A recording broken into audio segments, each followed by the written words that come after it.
बोलिए सतगुरु माता सुदीक्षा सविंदर हरदेव जी महाराज की जय। गुरु रूप प्यारे साथ संगत जी प्यार से बोलिए धन निरंकार जी। साथ संगत जी, पवित्र संपूर्ण हरदेव वाणी का एक बहुत ही सुंदर शब्द है। बाबा जी ने बड़े ही सुंदर भाव से साथ संगत जी समझाए हैं कि रोग अहम का मिट जाता है गुरु को वैद्य बनाने से। रोग अहम का मिट जाता है गुरु को वैद्य बनाने से। मन होगा हरदेव निरोगी नाम की औषधि पाने से। वाकई में शास्त्र जी, जब नाम की औषधि सच्चे सदगुरु के दर में जाकर हम पा लेते हैं, सच्चे सदगुरु की असीम कृपा से इस नाम की औषधि को प्राप्त कर इस मन को पावन पवित्र बना लेते हैं, तो वाकई में सत्संगत जी जीवन जीने की असली कला और तरीका सत्संगत जी समझ आ जाती है। फिर जाकर सत्संगत जी जीवन में कोई भी दुख परेशानी उलझन कुछ भी क्यों ना आ जाए, सत्संगत जी इसकी रजा में, इस परम पिता परमात्मा की रजा में सत्संगत जी जीने का एक सत्संगत जी साधन सा मिल जाता है। तो आओ सत्संगत जी हम शुक्रगुजार करें परम पिता परमात्मा का, यह नाम का औषधि, यह अलौकिक दिव्य दृष्टि को पाकर इस परमात्मा के एहसास में हम अपने जीवन को जीते रहें। एनी टाइम पल पल इसका शुक्रगुजार करें। हे प्रभु, सब कुछ तो आप ही का है।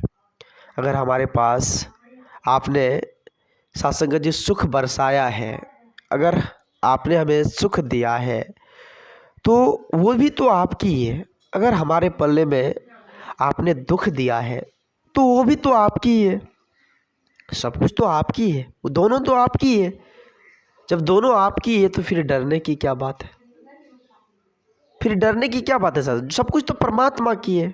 उसकी मर्जी के बिना तो एक पत्ता भी नहीं हिल सकता ना। तो हम इतना परेशान क्यों हो रहे हैं? किस बात के लिए सत्संगत जी?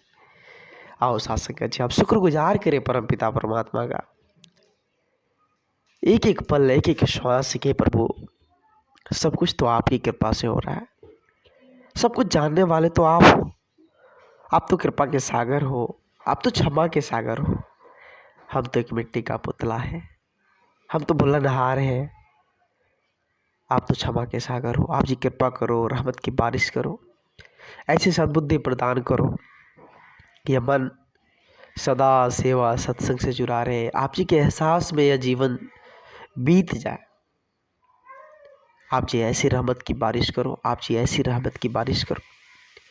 आओ सत्संगत जी, सत्संगत जी बाबा जी एक बार विचार के माध्यम से कह रहे थे कि सत्संगत जी हर इंसान की चाहत होती है सत्संगत जी को वो अपने आप से, मतलब कोई भी इंसान है तो उसकी चाहत यही होती है कि हमारे साथ कोई अगर पेश आए तो इंसानियत के साथ पेश आए, प्यार से पेश आए।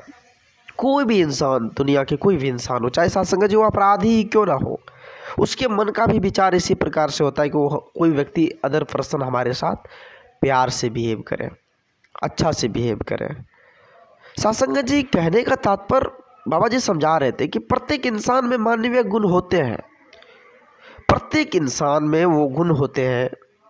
प्रत्येक इंसान की चाहत होती है कि वो उनसे कोई अदर पर्सन प्यार से ही पेश आए, अच्छे से पेश आए, नम्रता से पेश आए, चाहे वो अपराधी क्यों ना हो। तो आओ सत्संगत जी हम समझने की कोशिश करें कि हम सत्संगत जी तनिक तनिक सा के लिए फिर अपने पद से बिछड़ क्यों जाते हैं।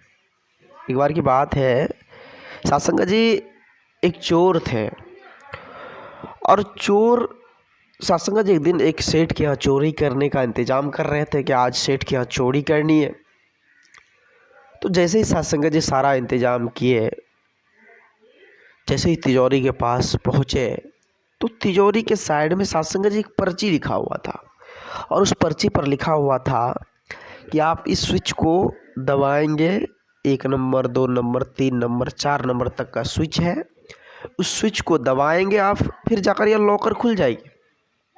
तो चोर सत्संगत जी जो अपने पास औजार था, छेनी हथौड़ी, उसको छोड़कर उसे पढ़ लिया और पढ़कर साथ संगत जी क्या किया, बस साथ संगत जी स्विच को दबाना स्टार्ट कर दिया।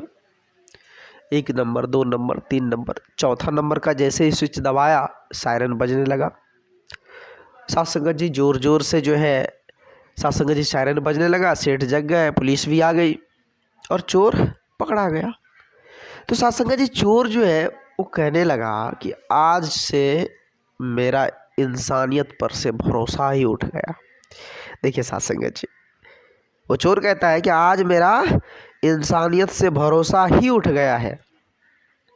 अब बाबा जी इस पर साथ संगत जी कह रहे हैं, बाबा जी समझा रहे हैं कि साथ संगत जी कोई भी इंसान हो, चाहे ठग हो, चोर हो, बदमाश हो या दूसरे को नुकसान पहुंचाने वाला हो, वो साथ संगत जी कभी नहीं चाहता कि कोई उसके साथ बेईमानी करे। वो कभी नहीं चाहता है कि उसके साथ कोई धोखा करे, उसके साथ फ्रेम करे। साथ संगत जी वो भी चाहता है कि उसके साथ इंसानियत से पेश आए। वो भी चाहता है साथ संगत जी कि हमारे साथ अच्छा व्यवहार से पेश आए।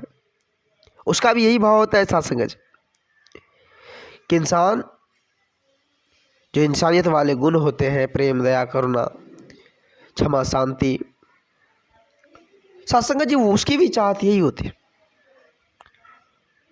आओ साथ संगत जी हम विचार करें कि बुरे से बुरे कर्म करने वाले व्यक्ति की भी यही चाहत होती है कि उसके साथ कोई धोखाधड़ी ना हो, उसके साथ कोई फ्रेब ना हो, उसके साथ बेईमानी ना हो, उसके साथ नेकी हो।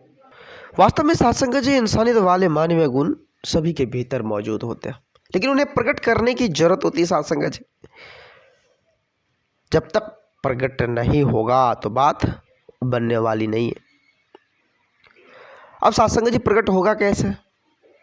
प्रकट के लिए माहौल चाहिए ना साथ संगत जी, उस प्रकार का माहौल मिलेगा फिर प्रकट होगा। तो इसलिए संत महापुरुष साथ संगत जी समझाते हैं हम इंसानों को कि संत महात्माओं का संग कर ले। संत महात्माओं के संग से अलौकिक दिव्य दृष्टि मिलेगी और इस दृष्टि को पाकर इस परमात्मा के एहसास में इस जीवन को हम जिएंगे। तो आओ साथ संगत जी हम समझने की कोशिश करें। एक बार की बात है साथ संगत जी, एक मूर्तिकार था। तो साथ संगत जी मूर्तिकार से एक व्यक्ति ने पूछा कि भाई आप कितने अजीब व्यक्ति हो, कितने अच्छे व्यक्ति हो कि कैसे भी पत्थर हो उस पर तुम बहुत ही अच्छे अच्छे मूर्त बना देते हो। तो साथ संगत जी वो मूर्तिकार भाई ने उन्हें बड़े सुंदर शब्दों से कहे कि ऐसी कोई बात नहीं है, वो मूर्ति का आकार तो उस पत्थर में ही छिपा हुआ है। हम तो जो बाहरी आवरण है, जो बेकार के पत्थर हैं, हम उसको हटा देते हैं, लेकिन वो आकार तो साथ संगत जी उसी के अंदर है। तो बस साथ संगत जी हमारे अंदर हमारे जो मानवीय गुणों पर जो पर्दा पड़ा हुआ है साथ संगत जी, इसको हटाने वाले संत महापुरुष चाहिए। जब ये हट जाए तो इस परमपिता परमात्मा के एहसास में हम जीवन को जीने लग जाते हैं, और इसके एहसास में जब जीवन जीने लग जाते हैं तो जीवन में साथ संगत जी बाहर आ जाती है, दुख तकलीफ परेशानी सब कुछ खत्म हो जाती है। तो आओ साथ संगत जी हम शुक्रगुजार करें परमपिता परमात्मा का, शुक्रगुजार करें अपने सच्चे सदगुरु का, जिन्होंने इतनी सुंदर बुद्धि, विवेक, विचार हर कुछ देकर इस धराधाम पर उतारा है। साथ संगत जी आओ सभी संत महापुरुष मिलकर समय के रावर सदगुरु माता जी के पावन पवित्र चरणों में ही अरदास ये विनती करें कि हे सदगुरु आप तो जनन जनावन हार हो, आप तो करण करावन हार हो, आप जी कृपा करना, रहमत की बारिश करना। जो भी संत महात्माओं के पास दुख तकलीफ परेशानी है, ऐसे संतों की सारे दुख तकलीफ परेशानी को हरते हुए संतों की टोली में बैठाए रखना। आप जी कृपा करना दास भूल चूक के लिए आप जी के श्री चरणों में क्षमा चाहेगा। साथ संगत जी प्यार से बोलिए धन्य निरंकार।